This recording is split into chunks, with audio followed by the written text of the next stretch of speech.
Hello viewers, Marianne from Revealing Light Tarot. Before I start, I just want to pause for a moment to remember the legacy of Representative Elijah Cummings. I've read so much, so many high accolades for him in the media.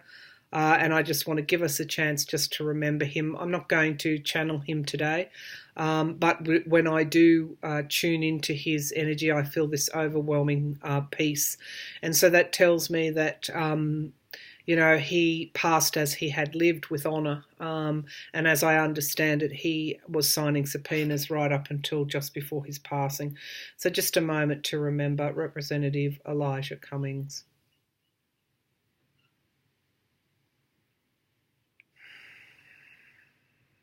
We have many bad politicians, but I don't feel that he was one of them. I could never understand when Trump went after him on the attack, as we know, and he likened Baltimore as a city infested with rats. Representative Cummings turned around, and his response to that was to invite Trump to Baltimore to see just what a wonderful community it actually was. And I thought, wow, that's turn the other cheek stuff, isn't it? Okay, let's get started today. Lots to read on. I'm not going to read on everything. Of course, we're all enraged about Trump awarding the Doral contract to himself, to the Trump Organization. Next, we'll have an announcement that Putin is attending the G7 as Trump's guest. I feel this is where it's all at, and the timing of the announcement, although this has been in the wings for quite some time, it was designed to shock and enrage. So just remember that when we step back from Trump's energy, he really doesn't care. He doesn't care about norms. He doesn't care about what we consider our morality. He doesn't care about ethics in office. He doesn't care about the Kurdish hospitals that were bombed. He doesn't care about the Kurdish female member of the opposition, their opposition type of government structure, the Kurds. She, likened to a diplomat. She was dragged from her car, raped and murdered. He doesn't care about any of that. He doesn't care about the children lying in the streets in their own blood. Trump doesn't care about that. Okay, so awarding a contract to himself is really just par for the course, shall I say, par for the course. All right, let's get started. Today I want to read on Trump's shadow foreign policy. I feel that this is now going to come to the fore as we look at Ukraine, we look at the mismanagement. Well, mismanagement's not even the right word in Syria. The bumbling about, the obvious connections to Turkey that he has. We know that this is a tick in the box for Vladimir Putin's aims and agendas. We know all that. This shadow foreign policy, though, runs a lot deeper than what we already know. So this is where I'm going with this. I feel that his shadow foreign policy, and I do believe why was Barr in Italy. Yes, it was to do with the investigation to try and discredit Mueller. It was also to meet, I'm sure, with the Steve Bannon. I do believe that Steve Bannon is involved and linked to conservative right-wing leaders, whether they're in opposition or they're about to be elected. I do believe that there is a nucleus of the influences that got Trump elected in 2016. These same influences are now operating in this shadow kind of policy world. It is quite nefarious, and what is driving it is the image that I got when I opened up was the devil card. Greed is driving this shadow foreign policy. One way or another, it's greed. Okay, so let's have a look. What do we need to know about the US? We're not calling him president, are we? What do we need to know about Trump and where he's steering US foreign policy? What do we need to know about Trump's shadow foreign policy? What do we need to know about Trump's shadow foreign policy? Shadow foreign policy, shadow foreign policy. There's a reason why it's shadow, I'm hearing. It can't be stand in the light. It can't be open to transparency. It's hidden for a reason. Tell me about Trump's shadow foreign policy. Okay, so This card came out with Ukraine, and just as I was shuffling a minute before I started, this card jumped out. It comes out all the time. The Three of Wands. Commerce and expansion. Okay, so his shadow foreign policy is designed to increase commerce and expansion.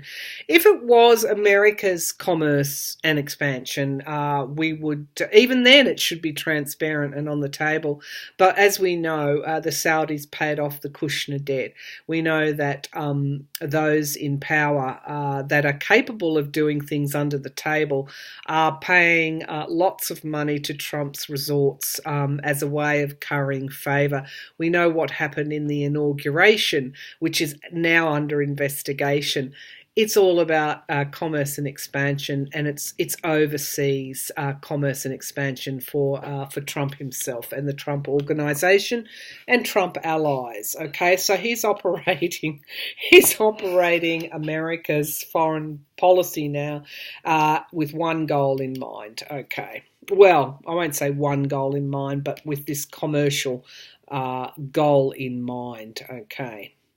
So one way or another, they're bending to his will, and it is the quid pro quo aspect of all of this that needs to emerge from this shadow foreign policy, and exactly what it's challenged by, the Sun card illumination. So that's interesting. His shadow foreign policy would be challenged by exposure. Okay, which is why you're getting so many whistleblowers from the State Department coming through. The foundation of the reading is loss, and I do believe that this will be the sword on which Trump perishes, is his shadow foreign policy. Now, what is his shadow foreign policy? We know that he's thrown so much toward Vladimir Putin. We know that he's thrown so much toward other dictators that support Vladimir Putin, and this, of course, is a loss for him, or will be, because we've got the impeachment inquiry. Was this the right thing to move forward aggressively for the Democrats on? Absolutely. It's the shadow foreign policy that will most cause the Republicans to sit up and on that and to try and stop him. On that, we have John Kasich coming out. He's a former governor of Ohio, a fairly prominent Republican. I also watched Mitt Romney speak on the floor in relation to Trump's moves in Syria. Kasich has come out and said, yes, he does believe there should be an inquiry into impeaching this president. He needs to see the articles of impeachment, but absolutely on the basis of what happened in Ukraine, on the shadow foreign policy, he should be impeached. And this is the lawmakers. That's exactly what they're doing. Now, they're in the past position in this reading, so it will be interesting to see how it unfolds as we go on. Trump's shadow foreign policy. Of course, shadow being the operative word. Okay, so he's been at it for over 3 years, and Ukraine is just the tip of the iceberg. There's been so much done this will emerge because this is in the potential future position. So much will emerge about even I think I read Japan as well booking out rooms in Trump's resort. We had the military. It's all about the dollars for Trump. It's all about bringing dollars into his own coffer, and that's exactly what the Doral decision is all about as well. The immediate future, we're going to learn more about this shadow foreign policy. We've got the investigators onto it now, so I'm going to SDNY. I'm going to the actual FBI Department of Justice as well. Even though Barr's got control over that, he's not going to be able to hold this back. I see more emerging around Trump's foreign policy and more investigations emerging as well. Previously, this was my Moolah card, and so where does Trump's shadow foreign policy start? It starts in 2016 with the Russian interference in the election. right now he's juggling and he's manipulating things, trying to spin and weave different narratives as more and more information comes out. He will continue to juggle. Why will he continue to juggle? Because of temperance and balance. Okay, so this is saying that if we look at when before the shadow foreign policy was beginning to be understood by the US and its allies, its traditional allies, and the world, it was hidden and cloaked. Now the temperance card tells us that the worst is over. So what we've got now, this is a rebalancing occurring. And this is why Trump is trying to juggle and manipulate, because there is a rebalancing occurring that he can't stop. One way or another, in December, January, February, we're going to get a look at exactly what those articles of impeachment look like, possibly even before. This is really, this shadow foreign policy is exactly what is going to cause Republicans to step back and perhaps look at exactly who they're siding with. This is not about Republicans versus Democrats now. This is about what he's doing on the world stage to America's foreign policy. Okay, so when we get the full picture, it's going to be very difficult for those Republicans not to understand or side with a president that has channeling commerce and expansion into his own coffers as the basis of his decisions, of his foreign policy. Look, we have the Star of Hope turning up in the hopes and fears. Obviously, it's a hope. And so even now, as we see these blatant announcements, these blatant situations unfolding in Syria and the Ukraine, we're now setting our intentions to get this person out of office. Now we've got the Five of Cups turning up in the reading, which is loss. And, it is loss that needs to be exposed, because this actually did come out in the reverse position. So it's loss for everybody. It's not just loss, unfortunately, for Trump. And for those around him, whoever he throws on the bus, it's loss for others as well. And it is around the deals, and this is where I'm going to go to now. Where is Bannon and Rebecca Mercer's been very quiet. Where are these people? Deals for before I finish this reading, deals for the King of Pentacles. Okay, so it's loss for everybody. It is around the deals that have been done, the partnerships, the alignment with this King of Pentacles, and of course, like the true boss that he is, I'm going to be calling him a mobster boss that Trump is. He is holding people to him, and he's doing that with foreign policy as well. So at the base of this reading, we've got Russia. Always got Russia, and the King of Swords was my Moolah card. It's generally now for investigators, but I keep going back to Moolah, and this is the Russian investigation. And I think that's important to understand the link between this King of Swords and the Empress card, which is my card for Russia. Holding on to his money and also holding on to information. The ties between Trump and Russia are becoming increasingly hard to hold and hard to hide. And I wouldn't be surprised if the Mueller report has something further in it that the Democrats may bring forward in the impeachment inquiry. Because we've got the Ace of Swords, we've got the truth coming out, and we've got the actual impeachment process and why it's all around income sources. These are the whistleblowers, Page of Swords, who are coming forward now. And I would say that the information that they have from these whistleblowers, it's more than just holding back money. This goes to the investigators themselves and the arrest of the two Ukrainian business people, Rudy Giuliani. It's all tied up here. Trump's shadow foreign policy has a very huge commercial gain aspect to it, and it's not just for the Ukrainian businessman. It's more is to come on that. Who's gaining? Who's profiting here? Okay, so let's have a look at where Bannon is, because again, Bannon was financed by the Mercers. And we've got big money interests here, big dark money interests here. Where's Bannon?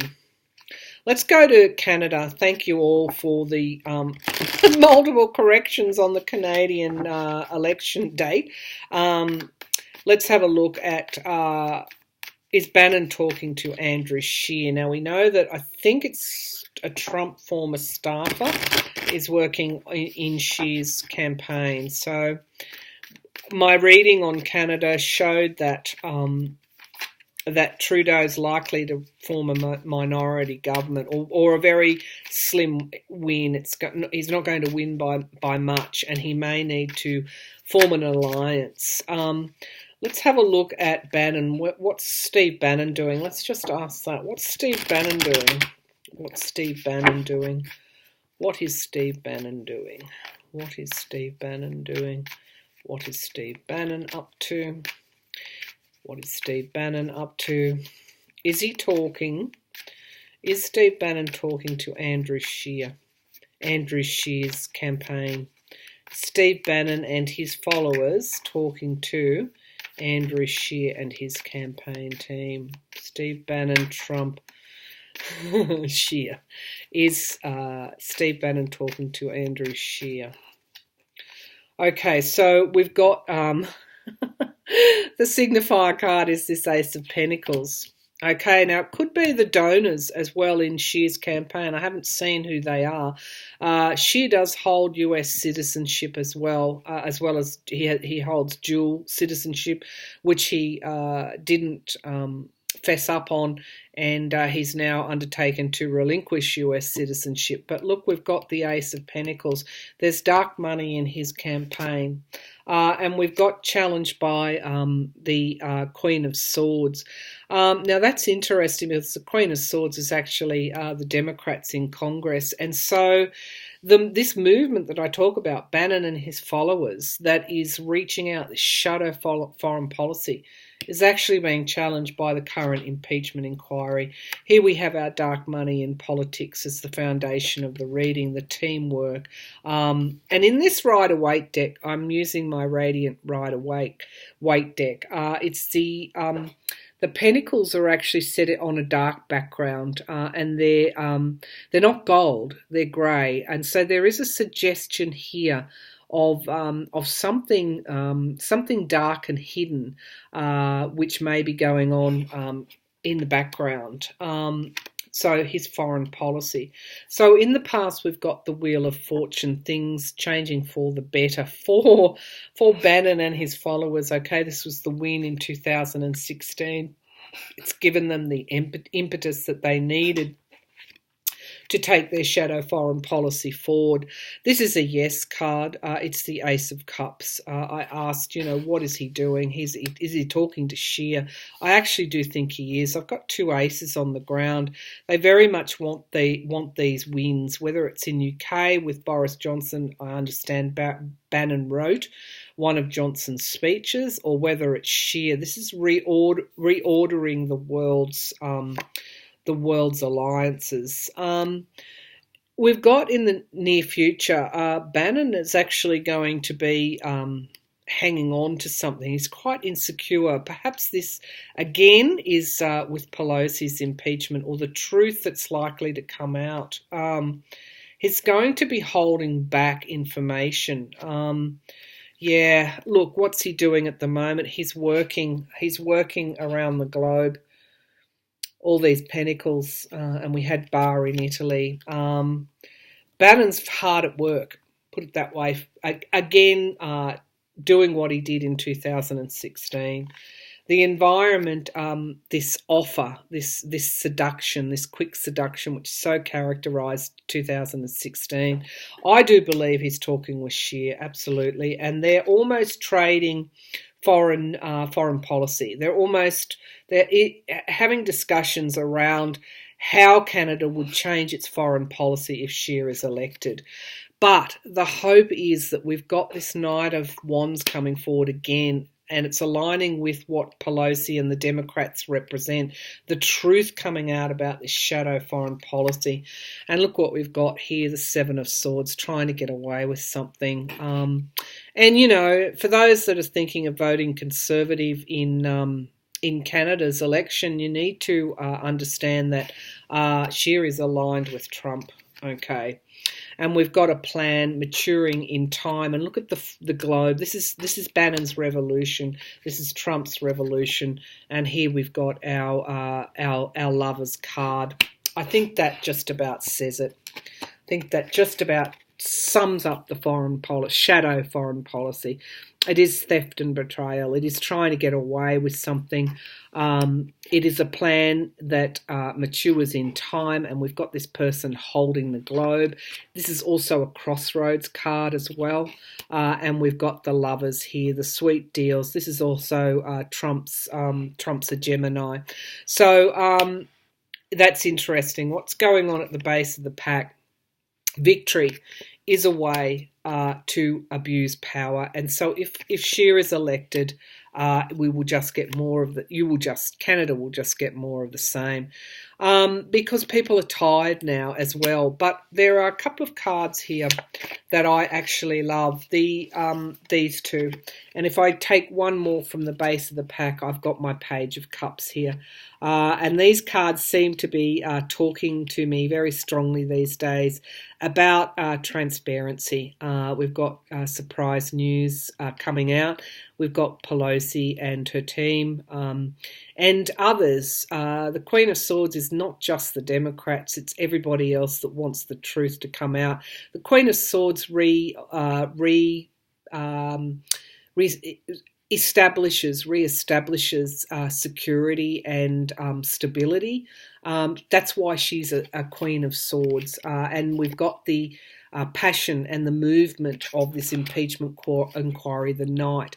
So the Queen and the Knight in this case, and the Page helping the Queen and Knight with the news, is actually very fortuitous, because we've got the ending of something coming forward, and we've got the lawmakers. Now, I want to go one step further, because this is I do love to read from the base of the pack. You get both the situation, the big picture situation from the front of the pack, and then we get what is happening at the moment. So it's quite a deep way to read. The Devil, the Greed, the Shadow Foreign Policy. I saw this image just before I opened up to the reading, but we've also got new starts, moving away from that. Bannon. Yeah, Bannon's talking to Scheer, the Conservatives. I'm just going to ask, now we know Boris Johnson's quite supportive. We know the Australian Prime Minister is quite supportive of Donald Trump. So,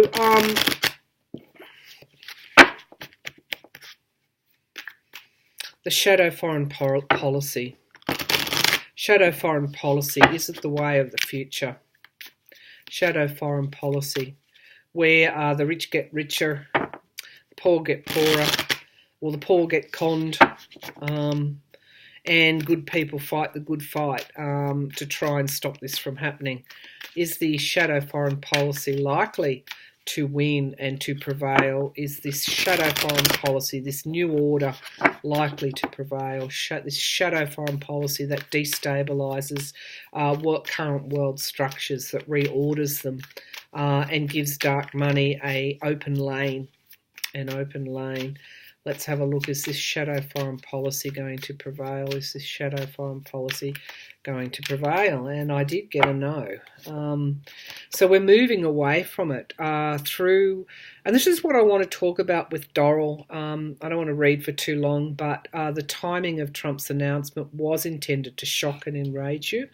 And if you just stand quietly in that place there and understand what it was designed to do, and understand that you need to pull your thoughts away from, this, I guess, this idea that, the world is upside down and it's when will this ever end.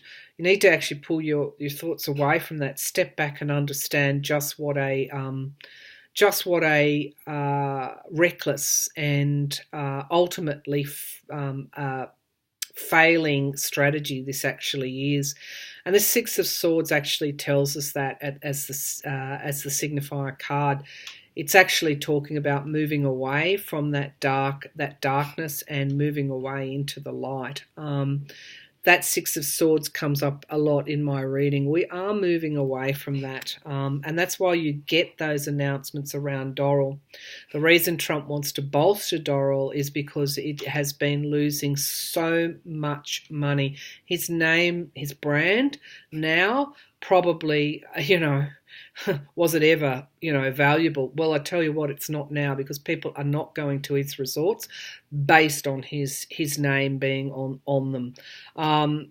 We're moving on, and in every sense of the word, when someone like John Kasich will come out and say, no, this shadow foreign policy, we need an investigation, we need an impeachment inquiry. Why? Because this is so blatant with Donald Trump. And that's why we need to stand on that quiet shore and look at it for what it is. Now let's have a look at the foundation of the reading: review and evaluation and investigation. That's what we're doing now in relation to his shadow foreign policy. But there is more to come, okay? The illumination, and this is a lovely way to finish this reading, the illumination that was the challenge in the beginning, the first question, is now here in the past. So this is telling me that challenge has spearheaded this current movement toward transparency of this shadow, nefarious foreign policy of Trump's. We've got the King of Cups energy moving through, which is this more benign, supportive leadership that is based upon supporting others and making sure that others are protected. We've got that leadership type of leadership coming through. The immediate future, now that's interesting. The Ten of Pentacles is my card for the Trump organisation. I'm just going to pull some more cards on that because I think that's there for a reason. I think some further news that we've got coming up involves the profiting by the Trump organisation. So the Seven of Cups, illusion and delusion, and it is around Russia, Russia's involvement in the Trump organisation. That could be what we're going to hear soon. Our hopes and our fears that the Trump presidency will finish. We've got investigation and introspection. Okay, this is where we are with the shadow foreign policy. We've got investigation. This came up in September when we got a barrel of information about Ukraine and other things as to what Trump was doing. His foreign policy is actually being investigated more so than what we actually know. Okay, so there's more news coming forward around the benefit. Now, the benefit to the Trump organisation. We've got the lawmakers. The articles of impeachment will be really interesting, but we've also got the whistleblowers coming forward. This is an interesting set of cards, viewers, because I feel that there are investigations or outcomes from investigations that are likely to be known around the Trump organisation. I haven't got, I won't do any more readings on that. We'll leave that for another time. But I feel that there's something around the courts, there's more information around an investigation to do with the Trump organisation that's coming forward. We've got the Emperor seeing the president being compromised with this Three of Wands and the deals that he's made, and of course those deals that mature in time. But we've also got the Magician and we've got the World. and we've got the lover's card, Trump, and we've got the spy and the Kent. So, look, honestly, the temperance card coming forward all the time. One of my viewers pointed out that the flowers in the temperance card are symbols for the worst is already over. Thank you to my viewer for that. And I do take that point that when the shadow foreign policy, when what Trump is doing was hidden, that's when things were at their most precarious in a way. I'm not underestimating the fact that he can lash out like he did with Syria, and people die as a result. I'm not underestimating that at all. But we're on a trajectory now for the ending of his presidency. So I'm going to leave it there. That's enough for today. I hope Canadians do not vote Scheer in. I really do, because those cards showed that there is a possibility that Scheer is aligned with Trump, and this shadow foreign policy is they're actually sitting down and talking about what they're going to change about Canada's foreign policy in the future. So I hope that Canada has learnt from what's happened in the US. I really do. Australia voted in a politician who, as we know, spoke about globalism being, a threat, and in other words, gave a populist speech. We've got China coming in now and establishing an Asia Pacific, more of an Asia Pacific presence, particularly in our Pacific islands, as a result of the bumbling around that this Australian Prime Minister's done. There are consequences for elections. Now, Mick Mulvaney said that, and it's probably the most truthful thing that he said in that press conference. He was quite truthful when he talked about consequences from elections and get over it. I think he was saying. Of course, he established a quid pro quo, so he's become one of the Democrats' almost star witnesses now for impeaching Trump on that quid pro quo element. So I'll leave it there, viewers.